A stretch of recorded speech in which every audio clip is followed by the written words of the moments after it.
Reuse trash to reduce trash. On this note, in Legacy Rendezvous with Rima, I am Reema and our today's guest is Bidisha Basu, the founder of Nuttshell Handicrafts. Her interest towards sustainable recycling started in 2003 when she fell ill, inhaling the toxic fumes of candles made by her out of petroleum wax. She realized how synthetic products can be detrimental to health. After recovery, she immediately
hello Rima, শোনো, প্রথমেই বলি old is gold. এখন এই যে দেখছো এই ছাতার মতো, এই ছাতা একটা ডিস অ্যান্টেনা ছিল, বুঝতে পারছো? আমাদের একটা টেনেন্টের ছিল, সে ফেলে রেখে দিয়ে গিয়েছিল। তারপরে আমি কি করেছি, এখানে অনেকদিন ধরেই ভাবছি যে একটা টেবিল চেয়ার কি আমি ছাতার মতো করব, কিন্তু এমন অবস্থা করতে পারছি না। তারপরে মনে ভাবলাম যে আমাদের এটা একটা আছে, কি বলে, পোস্ট আছে, দুটো দুটো পোস্ট আছে, এই পোস্টের উপরে লাগিয়ে করে, কিন্তু এত প্রবলেম মিস্ত্রি আর খুঁজে পাচ্ছি না। তখন ওইটাকে আমি আবার ঢালাই করতে গেলে খুব এক্সপেন্সিভ হয়ে যাচ্ছে, সব মিলিয়ে ওভারঅল তারপরে আমি না, এটাই করি, এটাই দিয়ে দিই। সেই মিস্ত্রিকে সব দেখিয়ে করে আমি এটা করেছি, জানো তো, ছাতা প্লাস টেবিল। এখানে খাওয়া দাওয়া হয় পার্টি হলে, আর এখানে খাবার দাবার সাজানো হয়, বুঝতে পারছো? এই করে রিসাইকেলিং এত এখন আমরা জানছি, কিন্তু আমরা সব সময় পুরনোকে মানে আমাদের মাথায় রেখে আমি সব খুব পুরনো ভালোবাসি, বুঝতে পারছো? আমার মেয়েও তাই। আমার মা ছিল, মায়েরটা ইনহেরিট করেছি আমি, আমারটা আমার মেয়ে করেছে, বুঝতে পারছো? তাই এসো একদিন, এসে দেখো। খুব ভালো লাগছে তুমি আজকে এলে। Just tell me something Bidisha di, this Nuttshell Handicrafts. So basically, how did you get inspired about starting this whole thing? আর eco-friendly conceptটা কেন তোমার মাথায় এলো? Well, I'll tell you. Ki jano Rima, there's a saying that charity begins at home. Uh, it was by Sir Thomas Browne. So it's the same with me. My education was from home, from my mother. She has been my inspiration. Come on, I'll tell you. I've never seen my mother throw anything. Never. I'll cite an example. It was in the year 1996. So we had a tenant. It was a corporate tenant. So they had installed a dish antenna. Those days, I'm talking about 96. So when they left, they forgot, or maybe they did not uninstall. And my mother did not throw that away. It was a huge one. Okay, she repurposed the antenna, and it's still standing erect in my terrace. Really? Yes. So Terrace umbrella, garden umbrella. Oh, wonderful. She turned that into an umbrella, and she had a a lot of problem installing that because there were no people Hmm. wanting to do the job. Even my father, being a very supportive husband, Yeah. he was also pretty surprised that, this is what my wife is capable of doing. So I've never seen my mother throw anything from bed sheets to bed covers to very old furniture, shoe racks, nothing. So my home has always been my inspiration. That's what, yeah, that is very true. So everything like, why this eco-friendly concept? Because this is something very new. Yes, yes.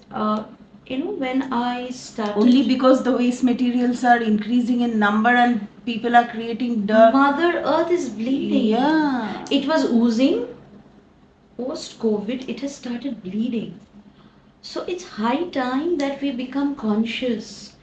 We start rejecting plastic. It's a very big movement happening. It's very, very difficult, but I believe not impossible. So how do you turn trashes into home decor pieces? Okay, so there are actually endless. The list is endless because everywhere you look in your own house, I'm talking about, you see trash. There's trash happening every day, right? You're buying stuff online, you're having those cartons. What are you doing with those? You're throwing them away. Don't. You convert those boxes into jewelry box or maybe some knick-knack box. What you need to do is it's very simple. Just maybe wrap it up with some newspaper, do a little bit of drawing, Right.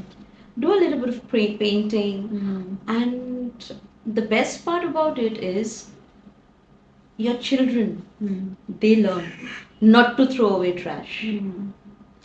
Yeah. That's very And it's important. very creative also. Very Very creative. creative and very important. Not to throw away objects, not to throw away trash. We can actually beautify your home with trash.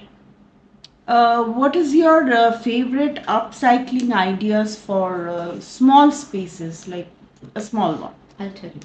See, mm, most of the apartments these days are not that big, and even if it is big, of course, a lot of furniture comes in. People start buying a lot of stuff. So we can stop buying overconsumption. So what we can do for small spaces is, let's start with our kitchen. We mostly have modular kitchens, right? That's expensive. So what we can do is instead of having a modular kitchen, and especially in our Asian countries, maintenance is a problem, right? Yeah. Cockroaches, insects, And we have very greasy food also. greasy food, right? Yeah. We make spicy food. So instead of having modular kitchen, we can always have a very neat kitchen with more leg room, with more leg space, where we have the counter, right? Right under the counter is the place for all the things that we store. That's the storage. Right. So instead of having a cupboard, we can always have a curtain Right. with a little bit of fringe or a frill. Right. And where do I get the material for the curtain? From our own cupboard. Yeah. It can be from the saris, it can be from the bed sheets, it can be from the bed covers. That's one idea for a small apartment or a big apartment, and moreover for a neat recycled apartment. We can use the trunks, Absolutely. we can use the suitcases. Absolutely. We are not supposed to throw them away. And That's how even the homemakers make the interior look stylish also. Thoda hatke. thoda hatke. See, we use a lot of cabinets, a crockery cabinet, a knick-knack cabinet, right? So in small apartments, what we can do is we can always have a partition with a cabinet. So let's say it's a living room and your dining room, and since it's a small space and the dining room is included in the living room, you need some privacy while eating, while cooking, or whatever. And What you can do is you can actually raise a cabinet in between the two living and the dining space. Right.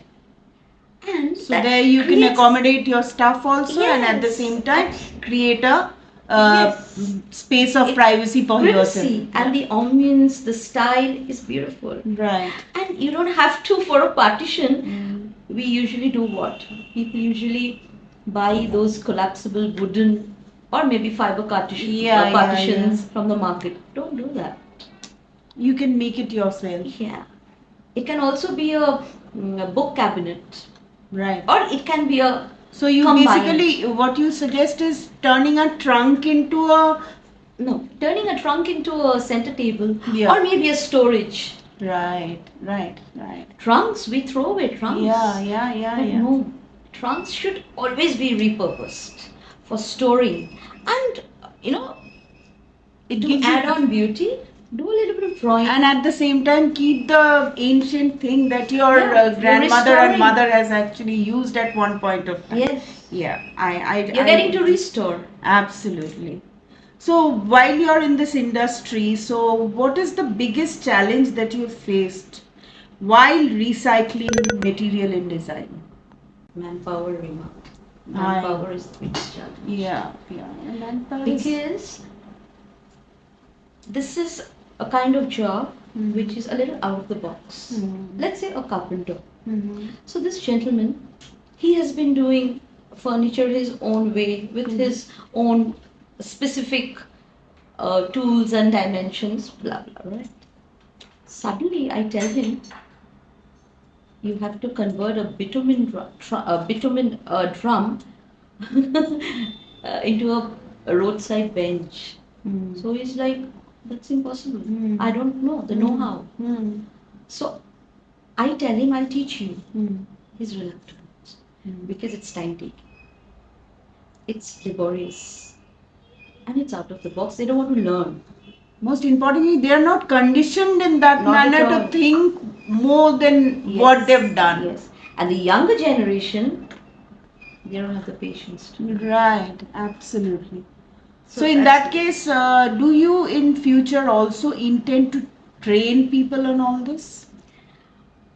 Yes, Reema, I have already started training. Wonderful, yeah. So thanks for the question, actually, because I have a group of men and women. Let's say I have 15 men and women at present. Wonderful. Yeah. So they are doing a good job. So where do you do it actually? It's somewhere near Diamond Harbour. Okay. So I go there. Okay. Every week. Sometimes I have to go 2-3 times a week. I have to stay there, and they are doing a wonderful job, and people are happy. And you're giving so much employment to the people out there also. I hope so. Yeah. In your own little way, you're trying to develop that area also. Yes. Very good effort. Thank you. Didi. This whole this aesthetics and functionality when it comes to interior, how would you like balance? Because obviously, if it's aesthetic, it looks good.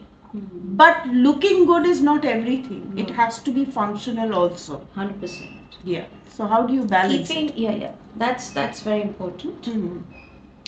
Let's say a wall. What do we do with a wall? We usually either paint it or we use wallpapers. Don't use wallpapers. Just stick on some newspapers with the positive news, please. Obviously. Yeah. Because that is what you're going to see all the time. The hammering is happening. So just paste newspapers on maybe 2 walls or maybe 3 walls or maybe just 1 wall.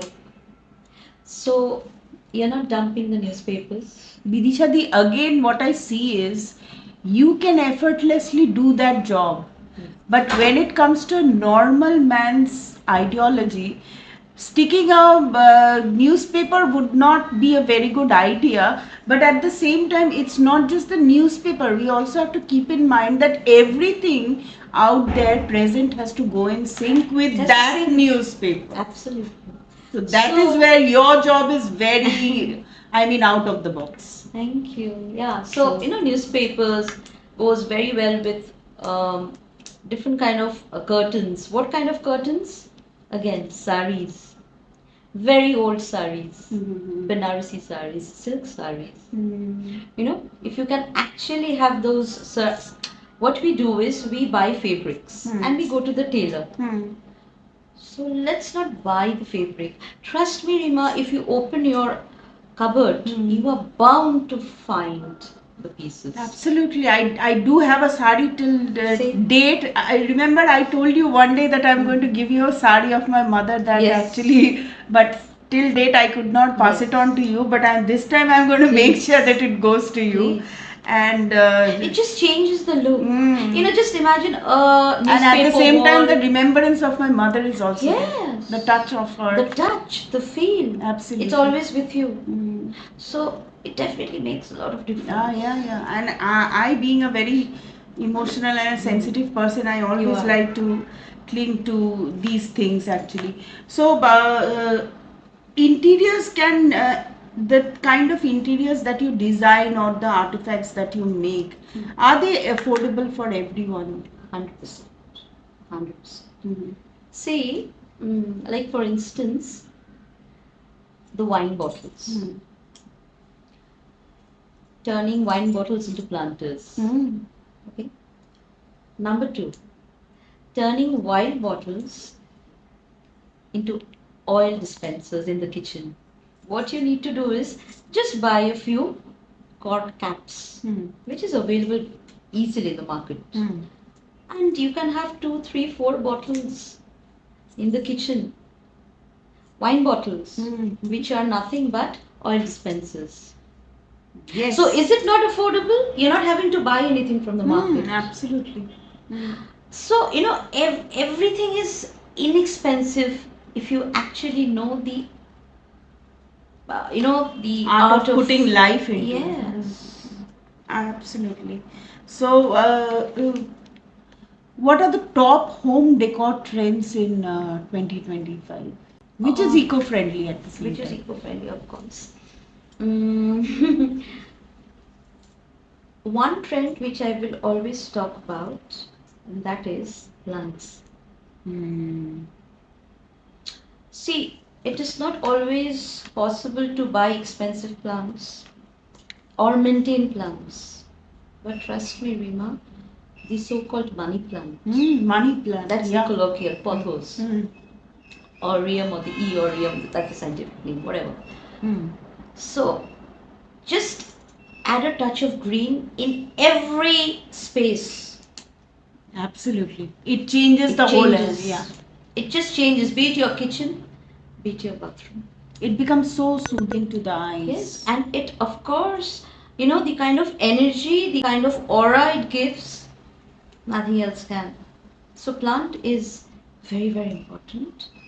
And another trend I would talk about is, you know, the fruit cartons that we have, Yeah. converting those into beautiful bookshelves, into beautiful stools, colorful stools.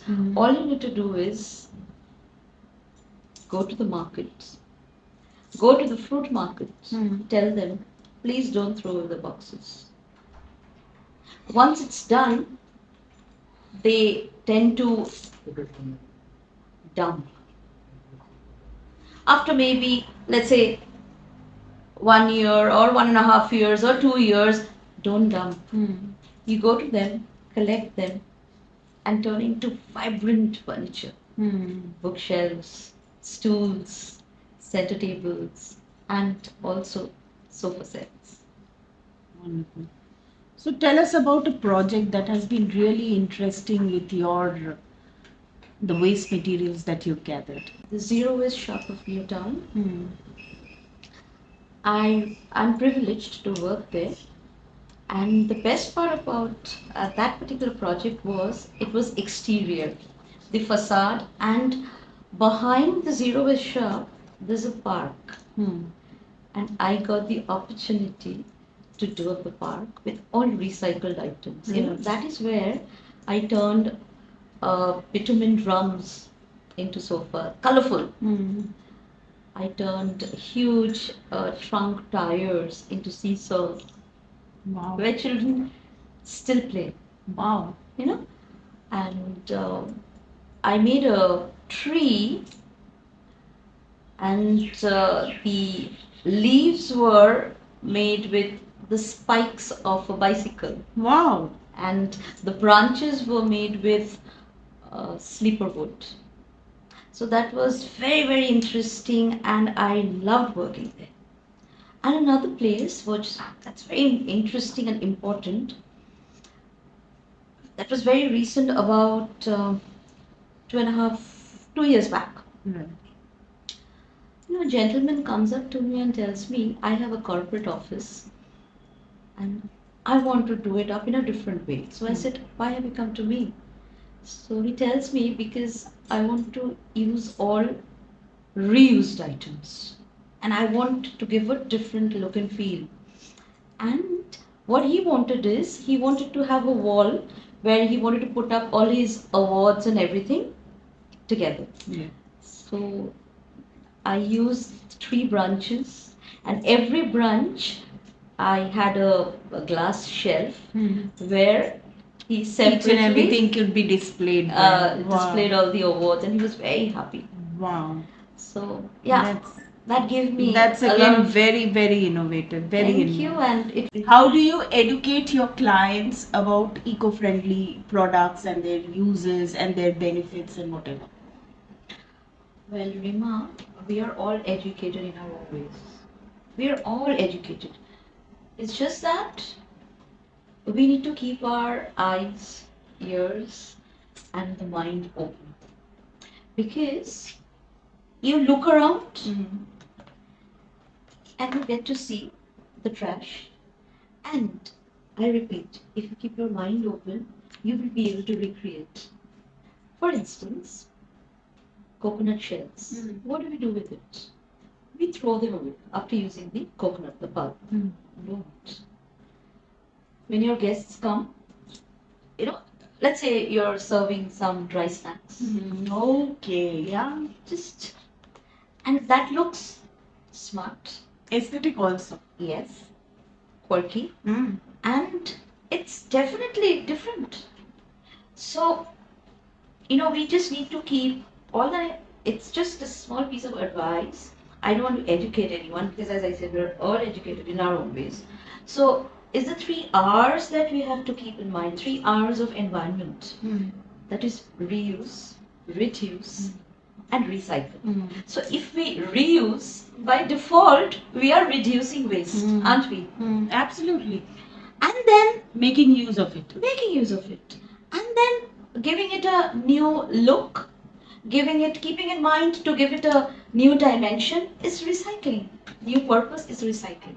So just keeping the 3 R's in mind of environment, 3 R's of environment. That's important. How does social media help in, you to promote your sustainable design projects and the artifacts that you make and everything? For example, maybe Instagram, Facebook. How do you promote? How does it help basically? It helps. It helps. Definitely. Instagram helps. Even Facebook helps. But people are more into Instagram these days. Yeah. And So basically, you get a platform to showcase the. of course, showcase my work. Yeah. Showcase what I'm trying to, recreate. Absolutely. So it definitely helps. I do receive, inquiries, phone calls, messages. So Right. And people are inquisitive about it. of course, There is a growing interest in people to. 100%, 100%. So you do exhibitions and all that. I do exhibitions. I do quite a number of exhibitions, and post COVID, the difference that I see is, people are actually interested to know what it is made from. Children especially, they are very inquisitive. They click pictures. They ask, "What is this? What is that? How did you make this? I want to learn this." It's also very good brain gymming for the kids also. Majorly, and these days, a lot of schools. The best part, a lot of schools are adding zero waste management into their curriculum. Yeah. So that's another advantage. That is Because another. they are our future. Children need to know how to, manage. So, waste. do you have classes for kids also where you teach them little bit of? Not really. Not at the moment. Not at the moment, but yes. In future, you might think of something. Might, but I'll tell you. Let's say I have a client, and a 5-year-old or a 10-year-old or a 6-year-old kid tells me, "Auntie, I want to know how this is made. I want to learn," and the mother requests. I don't say no to it. I just ask them to come over. I talk to them. I show them some of the pieces, and they're excited. Yeah. And that makes my day. Yeah. That's a good feeling. Even they learn a lot from it. Yes, I they do. think so. And is there any like common mistakes people make when they are trying to decorate anything sustainably? Yes. Like we all learn from our mistakes. Yeah, Right? yeah. I make mistakes. You too. We all learn. So, yes, that is. It's one is overconsumption. Buying too many things from the market that has a green label. Anything and everything that has a green label. Okay, fine. This is eco-friendly. This is good. Let's buy. It's not needed. And another is we must know a product's life cycle. How it originated, how it was made, how it is going to be transported, and how in future it is going to be disposed. So without knowing, we just keep picking up stuff. Which is not right. And the last but not the least is, to decorate or to design your home in a sustainable manner, you need to not replace the Rima, you need to recreate. You need to repair. Let's say you have an old bed or an old sofa set. Repair, recreate, and decorate and design. Don't throw away and replace. That's not Something, yeah, that's not something, yeah. And that's a very easy way out, very but then easy. don't go for the easy one. Try Yeah. something different. And you are out of talking the box. about the waste management. Yeah. Then how are you managing it? Yeah. You're wasting, right? So basically, to avoid these common mistakes, I think it's very important for a person to actually go to expert who has got aesthetic eyes to kind of make sure whichever thing needs to be in the proper place. Right? I think so. That is something very important. Yes, it is important, but we must also, with time, we must also learn. As I told you, and I repeat the same thing over and over again. We need to keep our eyes, ears, and mind open. Right. So, interior design influences environmental awareness, right? So, now this kind of awareness is very important in today's life because, as we said, trash is increasing in number. So, basically, it is not something that everyone thinks about. No. So I think is there any other apart from exhibition and all? Is there any other thing that you do apart from making those products and anything to bring up that awareness many more Yeah, in a much more manner? Yeah, workshops help. Yeah. Is it you do it yourself? Yes, I mostly do it myself. I also have, people we are working together, right? I told you, this self-help group of like 15 men and women. I sometimes include them too. And also, small gatherings, Right. small talk shows. So that's right. Talking, exchanging ideas. So these help. These help to actually spread a lot of Of awareness. If somebody is aspiring to become a eco-conscious designer, so what tips would you give to that person? As I said, I'm repeating though, that is not replacing, but recreating and repairing.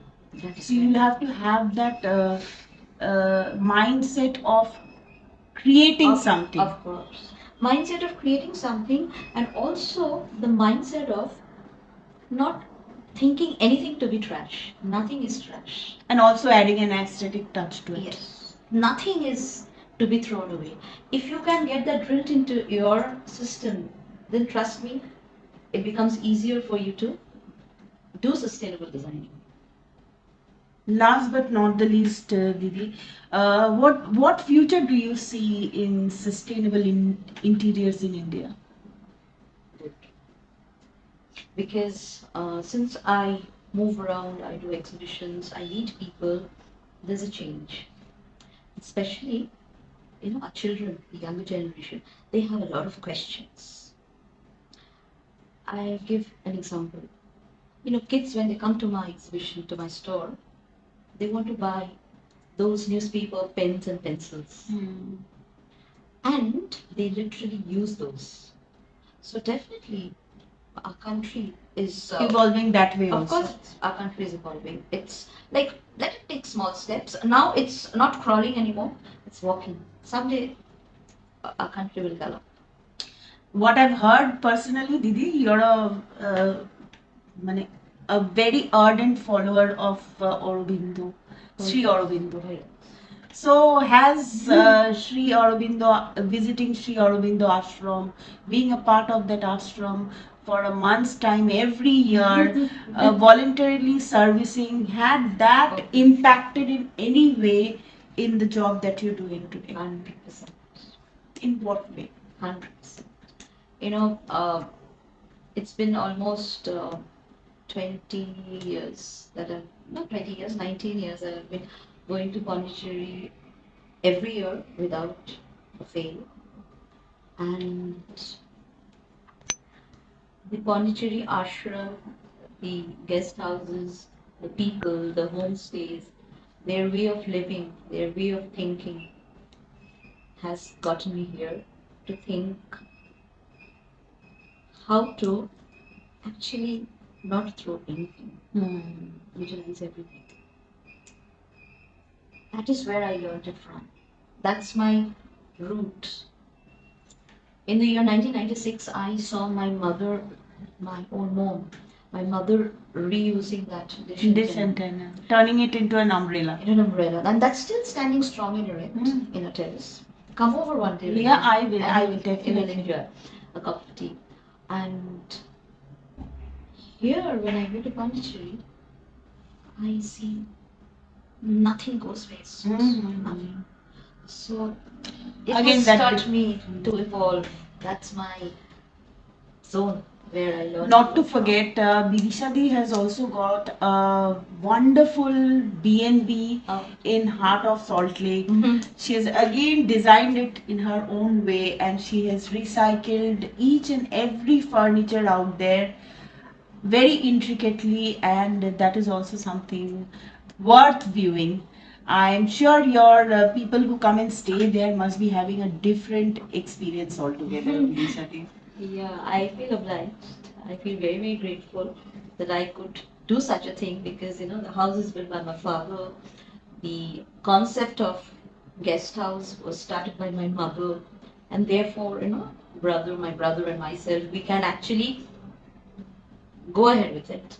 So yeah, I do actually Your have used a lot of sustainable designing, like a bamboo bed, a bamboo sofa set, a lot of bottles Yeah. for making lamps, trunks for storage.